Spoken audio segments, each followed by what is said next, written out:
നല്ല നസിഹത്തുകൾ പരസ്പരം ചെയ്യുക.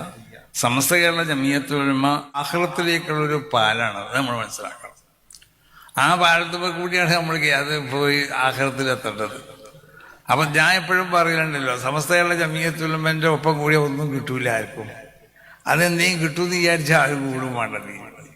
ഇതിലാകെ നമുക്ക് ലഭിക്കപ്പെടുക എന്ന് പറഞ്ഞാൽ ദുആ ലഭിക്കപ്പെടും. അപ്പോൾ ഉഖ്റവിയാവുന്നതായ ഗുണം വല്ലതും കാംക്ഷിച്ചുകൊണ്ട് മാത്രം കൂടാൻ പറ്റിയൊരു സംഘടനയാണ് സമസ്ത കേരള ജമിയത്തുൽ ഉലമ. അല്ലാതെ ഭൗതികമാവുന്ന താല്പര്യം, ആ ഒരു ഗുണമാണ് നമ്മളെ വിഖായന്റെയും നമ്മളെ കുട്ടികളൊക്കെ ഉണ്ടല്ലോ, നമ്മളെ വളണ്ടിയേഴ്സൊക്കെ, അവരെല്ലാം നമ്മൾ കാണപ്പെട്ടത്.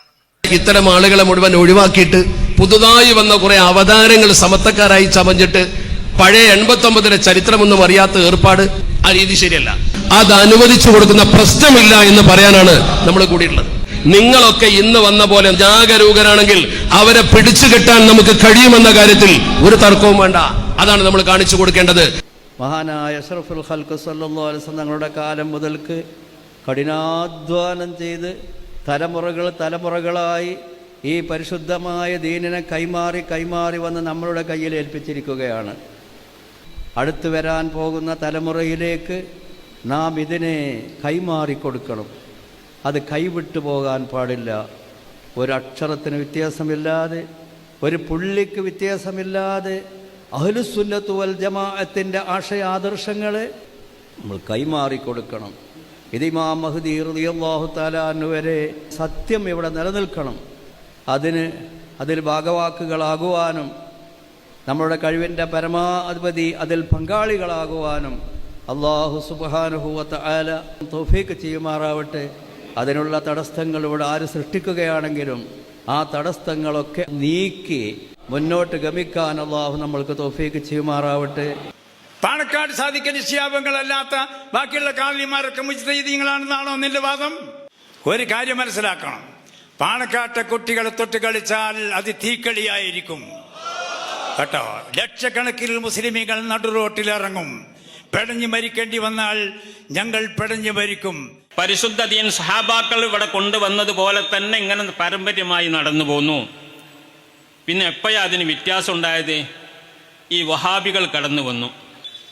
അവരിവിടെ കടന്നു വന്നിട്ട് എന്താ അവിടെ ഉണ്ടാക്കിയ നവോത്ഥാനം? ഒരുപാട് സംഗതികൾ ഇസ്ലാമിൽ നിന്ന് മായ്ച്ചു കളഞ്ഞു. നിങ്ങൾ നോക്കൂ, ഈ തൊപ്പും തലകെട്ടിട്ട ഈ സദസ്സ് എന്തൊരു ഭംഗിയുള്ള സദസ്സാണ്, മലായിക്കത്തുകളുടെ സാന്നിധ്യമുള്ള സദസ്സാണ്. ഇതവർ മായ്ച്ചു കളഞ്ഞു. അവർ സദസ്സ് പോയി എങ്ങനെ കാണുമോ? ആദ്യം അവരെടുത്ത് നമ്മളെ തലകെട്ടെടുത്ത് കളഞ്ഞു, തൊപ്പിയെടുത്ത് കളഞ്ഞു. ഇതാണ് അവർ ചെയ്തിരിക്കുന്നത്. അങ്ങനെ അങ്ങോട്ട് തുടങ്ങിയിട്ട് ദുആന്റെ സദസ്സുകളുണ്ട് അവർക്ക്, അവരെടുത്ത് കളഞ്ഞു. എവിടെയെങ്കിലും മൗലിദിന്റെ സദസ്സുണ്ടോ? എടുത്തു കളഞ്ഞു. സിയാറത്തുകളുണ്ടോ? അങ്ങനെയുള്ള എല്ലാ നല്ല കാര്യങ്ങളും എടുത്തു കളഞ്ഞു. തറാവീഹ് 20 റക്അത്തുള്ളത് 8 ചുരുക്കി.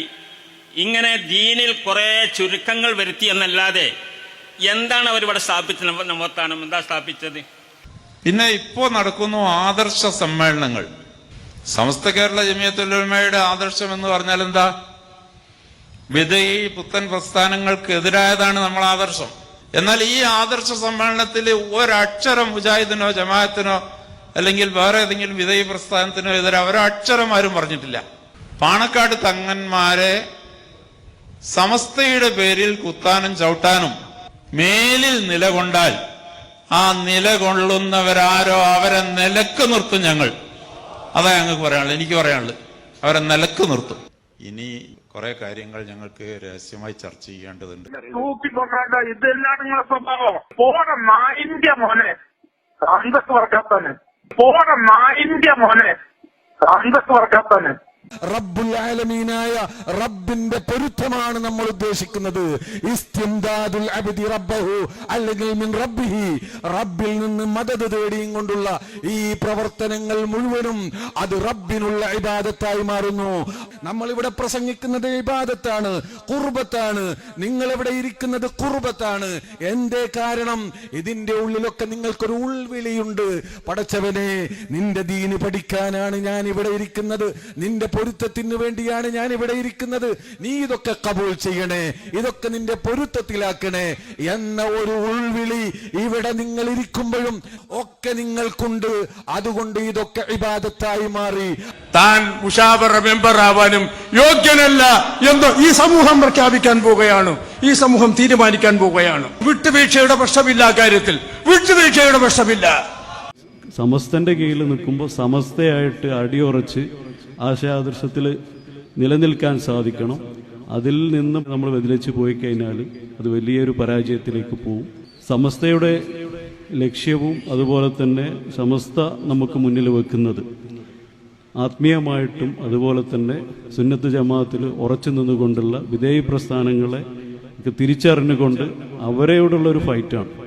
നമ്മൾ 100% എല്ലാവരും സമസ്തയാവാൻ ശ്രമിക്കുക. ആത്മീയമായിട്ട് നമുക്ക് അള്ളാഹുവിലേക്ക് നമ്മുടെ വിജയിക്കാനുള്ള വിജയപാത അത് സമസ്ത മാത്രമാണ്, അത് സുന്നത്ത് ജമാഅത്താണ്. അതിൽ അടിയുറച്ച് നമ്മൾ നിൽക്കേണ്ടതുണ്ട്. നമുക്ക് ആഖിറമാണ്.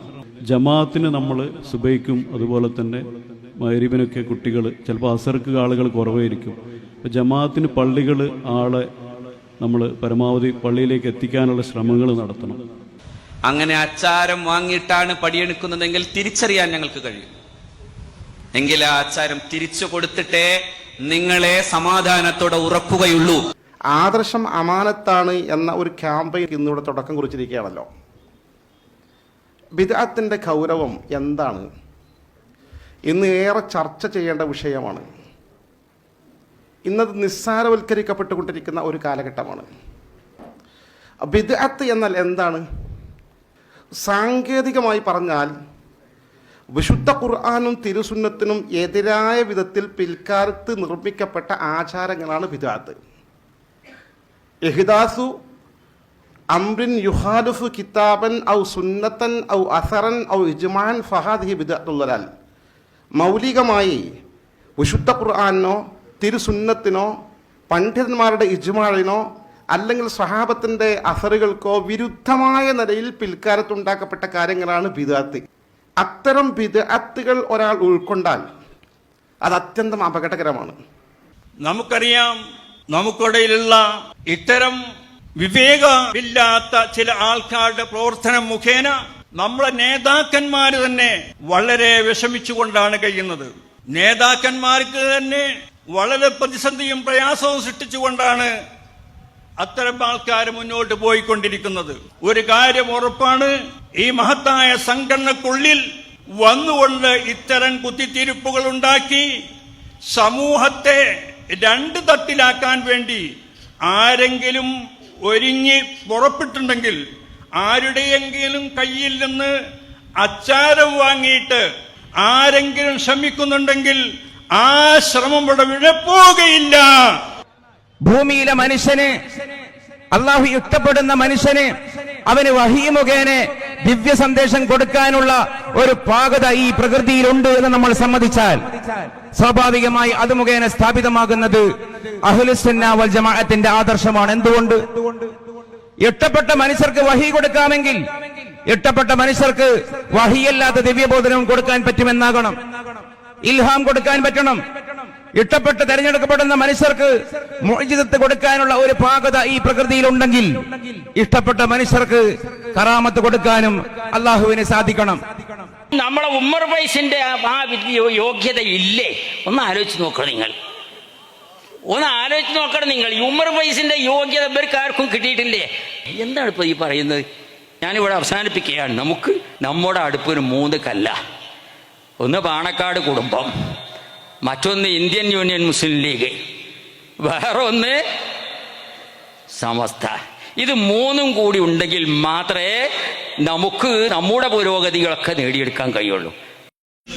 കേവലം ഉമ്മത്തിയത്ത വാദങ്ങൾ ഉന്നയിച്ച് ഇന്നത്തെ കാലഘട്ടത്തിൽ സുന്നത്ത് ജമാഅത്ത് പറയാൻ പാടില്ല, ആദർശ പ്രചരണങ്ങൾ പാടില്ല, ആദർശ സമ്മേളനങ്ങൾ പാടില്ല, ആദർശ പ്രഭാഷണങ്ങൾ പാടില്ല. അങ്ങനെയുള്ള വേദികളിൽ ജമാഅത്തെ ഇസ്ലാമിയെ പറയരുത്, മുജാഹിദിനെ പറയരുത്, വഹാബിസത്തെ പറയരുത് എന്ന് പറഞ്ഞ് ഉമ്മത്തിയത്ത് പഠിപ്പിക്കാൻ വരുന്നവരോട് നെഞ്ചത്ത് കൈവച്ചുകൊണ്ട് നിങ്ങളും ചിന്തിക്കണം. നമ്മളെ സിറാത്തുൽ മുസ്തഖീമിന്റെ ആളുകളാണെങ്കിൽ നമ്മൾ പരലോകത്ത് വിജയിക്കണമെന്ന് ആഗ്രഹിക്കുന്ന ആളുകളാണെങ്കിൽ അഹ്ലുസുന്നത്ത് വൽ ജമാഅ എന്ന ആത്മീയ വഴി, മഹാന്മാരുടെ വഴി, അതിന് തന്നെയായിരിക്കണം ഒന്നാം സ്ഥാനം നൽകേണ്ടത്. അതിനപ്പുറത്ത് സകല വൃത്തികേടുകളും ചെയ്യുന്ന, വൃത്തികെട്ട വിശ്വാസങ്ങൾ പ്രചരിപ്പിക്കുന്ന ബിദ്അത്തുകാരോട് രാജിയായി പോകാൻ സമസ്ത കേരള ജംഇയ്യത്തുൽ ഉലമയുടെ പ്രവർത്തകരെ സംബന്ധിച്ചിടത്തോളം സാധ്യമല്ല. ഞങ്ങൾ എടവണ്ണപ്പാറയിലെ ഒരു സമ്മേളനം നടത്തി. അന്നൊരു പ്രമേയവും എടുത്തു. ഉമ്മർ ഫൈസിയെ ആ സ്ഥാനത്ത് നിന്ന് മാറ്റണം എന്ന് ഞങ്ങൾ പറഞ്ഞു, നടപടിയെടുക്കണമെന്ന്. പിറ്റേ ദിവസം ബന്ധമില്ലെന്നൊരു വാക്ക്, പിന്നീട് ഒരു കാരണം കാണിക്കൽ നോട്ടീസ്. ഇതുകൊണ്ടൊന്നും അടങ്ങിയിരിക്കുമെന്നോ അതിലങ്ങനെ ഞങ്ങളെ മയക്കി കിടത്താമെന്നോ കരുതരുത്. തീർച്ചയായിട്ടും നടപടി തന്നെ വേണം. എത്ര വലിയ സ്ഥാനന്മാര് ഇരുന്ന ആ വലിയ കസേരകളിലാണ് ഇവന്മാരൊക്കെ ഇരിക്കുന്നത്. ഇനി ഇത് അടങ്ങിയിരിക്കുമെന്ന് നിങ്ങൾ ആരും കരുതരുത്. ഞങ്ങളും ഇറങ്ങുകയാണ്. ഞങ്ങൾ ഇറങ്ങിയാൽ ഉറക്കമില്ലാത്ത രാവുകൾ നിങ്ങൾക്കുണ്ടാവും. ഇത് ഒരു മുന്നറിയിപ്പായി തന്നെ നിങ്ങൾക്ക് കരുതാം. ആ കൈ ഞങ്ങൾ പിടിച്ചു കെട്ടും. നമ്മുടെ ഉസ്താദുമാരും കാരണവന്മാരും ഉലമാക്കളും ഉമറാക്കളും ഒക്കെ കഠിനാധ്വാനം ചെയ്തുകൊണ്ട് നമ്മുടെ മഹല്ല് സംവിധാനങ്ങളിലൂടെ നൂറുകണക്കിന് വിദ്യാഭ്യാസ സ്ഥാപനങ്ങൾ കെട്ടിപ്പൊക്കിയത്. എന്തിനാണത്? മതബോധമുള്ള, ആവശ്യത്തിന് ഭൗതിക വിദ്യാഭ്യാസമുള്ള ഒരു തലമുറയെ നമ്മുടെ നാട്ടിൽ വളർത്തിക്കൊണ്ടുവരണമെന്ന താല്പര്യത്തിലേക്ക് നമ്മുടെ സമുദായം മുന്നോട്ട് വരാനുള്ള പ്രധാനപ്പെട്ട കാരണം എന്താണ്? പരിശുദ്ധമായ ദീനിനെ അതിന്റെ യഥാർത്ഥ സ്രോതസ് നിന്ന് പഠിച്ചുകൊണ്ട്, പരിശീലിച്ചുകൊണ്ട്, തർബിയത്ത് ലഭ്യമാക്കിക്കൊണ്ട് ഒരു യഥാർത്ഥ മുസ്ലിം ഉമ്മത്ത് ഈ സമൂഹത്തിൽ തലമുറകൾ മാറി മാറി വന്നാലും നിലനിൽക്കണം എന്ന താല്പര്യത്തിന്റെ ഭാഗമാണ്. ആ തങ്ങളെ കോഴിക്കോട്ടുകാർക്ക് അറിയാം. ആ തങ്ങളെ നിയന്ത്രിക്കുന്ന OP അഷ്റഫുമാരെ അറിയാം. ഇനി ഒന്നേ പറയാനുള്ളൂ, ഇനിയും ഇതുപോലുള്ള പാണക്കാട് തങ്ങന്മാർക്കെതിരെ ഇതുപോലുള്ള ജൽപ്പനങ്ങൾ നടത്തിയാൽ ഇനി കൈകാര്യം ചെയ്യുന്നത് വേറെ രീതിയിലായിരിക്കുമെന്ന്